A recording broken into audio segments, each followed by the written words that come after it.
Hello civil engineers, welcome to my YouTube channel on Civil Brains. In this lecture I will be showing you around 7 different type of sites that are going on and we'll try to understand them. Okay, and the first site what we have is one of a petrol bunk which is going to get constructed. So it's a HP petrol bunk construction. You can see they have kept bunkers here, right, and they are going to fill in the petrol or a diesel into this, and this is how it is constructed. One tank is here, the second tank is going to come here, and you can see a kind of a small arrangement has been done here. This is a place where you're going to keep the petrol, I mean the the tank what you have here, right, that you're going to place it over this, and entire thing they have constructed this with the cement block, right. So wall is constructed along with that. And even before that, how we start with the execution phase of this. You're done with the excavation. Once the excavation is done, you're going to put a PCC here, and over the PCC you're going to place the cover block, and then you're going to put the reinforcement there.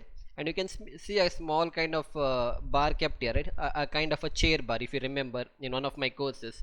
So we know what is chair bar all about. So it's the shape is something similar to the chair bar. In fact they are not a chair bar.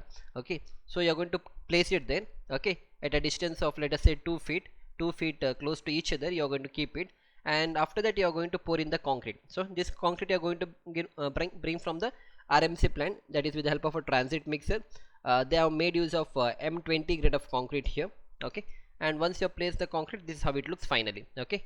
And once this is done, this is how it looks finally, okay. And then you're going to get in this tank and you're going to keep it here. So once you place a tank here, right, you have to fill in this tank with water, because even before we fill in the petrol or a diesel, we need to know whether the tank is having any leakages or not. So that is why what we do, once we keep the tank over there, we fill this entire tank with water. And you should be knowing the capacity of this tank. The capacity of this tank is somewhere close to 20,000 liters, okay. I'll repeat it again. It's 20,000 liters into that. So you have to fill the entire tank with the water, then you allow it for another 24 hours just to check if there is any leakages or not, okay. That is how you try to do it. Yeah, finally this is how it looks. It's still they have not kept the second tank here. Maybe in the next videos you may get some video where I'm going to show you how those tanks are kept here with the help of a crane. And these are the reinforcement, because here you can see 1 2 3 4 reinforcement, that is a column reinforcement. And we know how to read all this column reinforcement and all, because all these things has been covered in my drawing reading courses and all. I made it very clear how to understand these drawings and all. Yeah, so this is a place where it's a steel canopy is going to come. This is a place where we come and put in the petrol, right. So this is that particular place, and this is how the reinforcement have been arranged. And I'll play a video of this so that you get an idea how the site exactly looks as of now. So this is that entire site what we have. This is one tank here. They're going to keep one more tank here. This tank is already done. If you see here, this tank is already done, and there is a, I mean, this complete wall what you can see here. Inside this there is already a tank here, and then they are going to fill this entire tank with sand, and then they are going to put another 7 inch of concrete over this. So this entire tank will be filled up later with the help of concrete. uh, so as of now, this is the work which is going on there.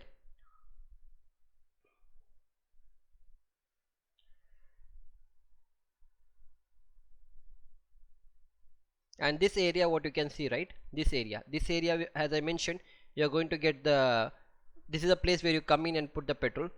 Whereas on the back side you can see there's a lot of reinforcement they have put up. This is an office building where the office people will be sitting. So this is the office building, and this is the place where you're going to put in the petrol. So once this entire thing is done, only then you are going to get an idea how it was and how it's going to look in future once it is completed. Yeah, right. So I hope you got an idea about this. Next we'll go to the another site too, that is a road bridge construction which is going on. So here there's already a road which is being constructed, okay. They need to construct one more bridge adjacent to the bridge what they have. So that is why they are preparing this is a staging work, right, because over that you're going to place in the what you call the deck slab. So this is how the staging works are carried out.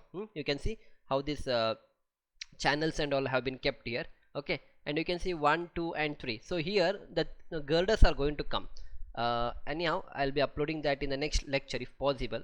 So here they are going to keep huge rebars, that is a beam reinforcement are gonna come, and the diameter will be somewhere close to 30 to 36 diameter bars, and big stirrups are gonna come, okay. In this way a big stirrups are going to come, right. So you are going to get 1 2 and 3. Three beams, that is the girders, are going to come, and over that the deck slab is going to come. As of now, this is what the finished till date. So this is how it looks from the top, and I'll be playing a small video from the top view of this. So this is how it looks. Okay, the staging work is going on, and over this that 3 girders are gonna come. One girder over this, the other girder over this, and the other girder over this. Okay, you can see this is another girder, girder and girder. So 3 girders are gonna come. So there's already one bridge here. Adjacent to this, they need to provide one more bridge, because they want to make this as a one-way road. That means from here only you are going to make a movement towards this side, and from here you are going to come. Okay, so one way. It's understood. What do I mean by one way? So we'll see it from the downside how it looks exactly. So there is a small river flowing here. Okay, and this is the place where they are doing the construction. So these are called as pier. The staging work is going on.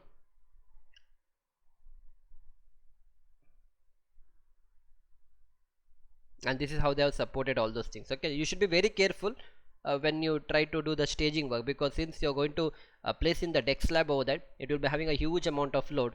So so there should not be any failure of your staging works and all, the shuttering and all, nothing should fail. So you should be very vigilant during the time of putting up all the staging works, and even during the concreting time. So the site number 3 is a 1500 square feet residential building. So this is how it looks as of now. So already the beam reinforcement have been put in the position, right? And as a civil engineers, we should be knowing how to read the drawings of this, how these things are worked out. So which is a primary beam in this, which is a secondary beam. So if you have taken my course, it would be very easy for you to identify which is a primary beam.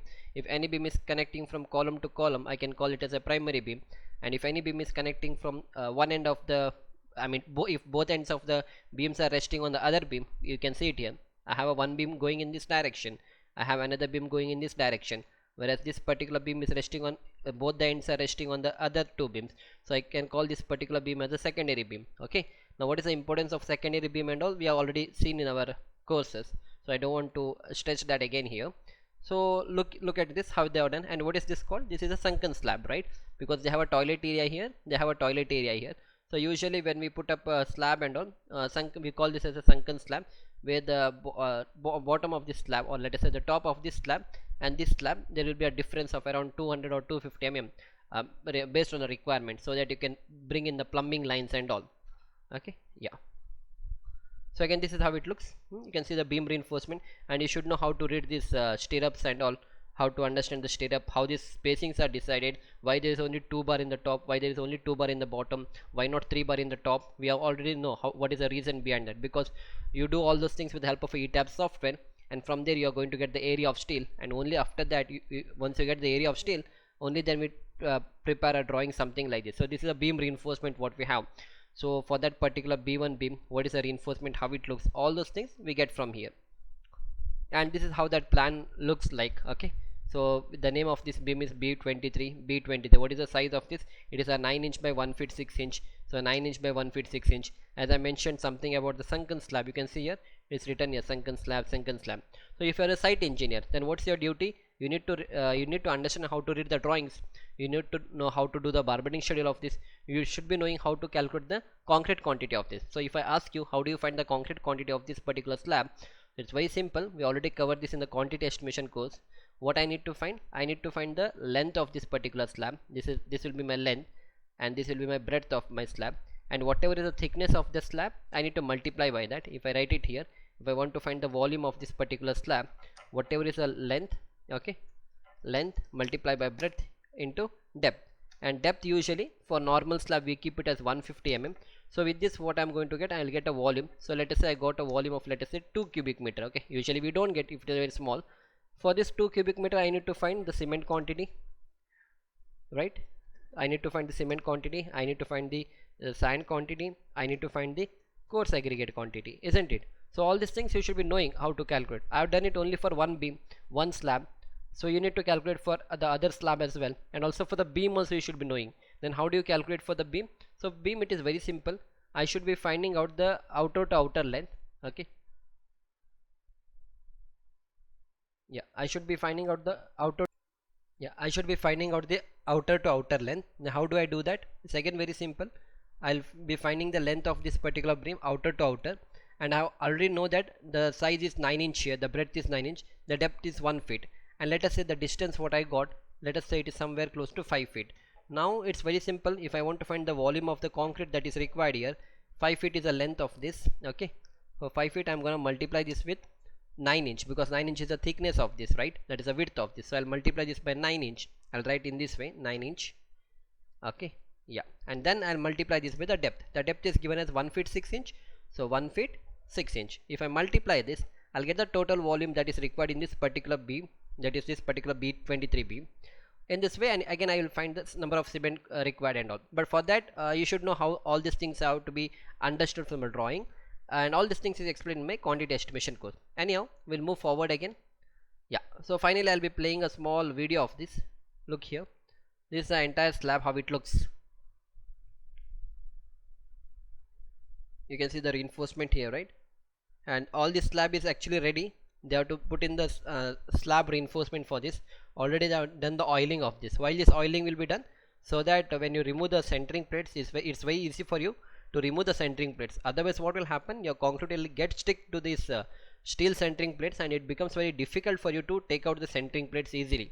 So in order to not have a good bond between steel plates and the concrete, we try to apply a oil here, so that it acts like a what you call a divider, I would say, between the concrete and the steel plate. So let me run forward. There's already one slab which has happened here, so this is just an extension of that. So this is almost a 1500 square feet slab what I have, and even the column reinforcement have been put up, and this is that sunken slab what I mentioned. Yeah, right. So now like so far you have gone through the lectures. Just in case if you're interested to learn all these things in a more depth, since I'm giving you overall picture here, we are completely not gone into the depth of the lecture.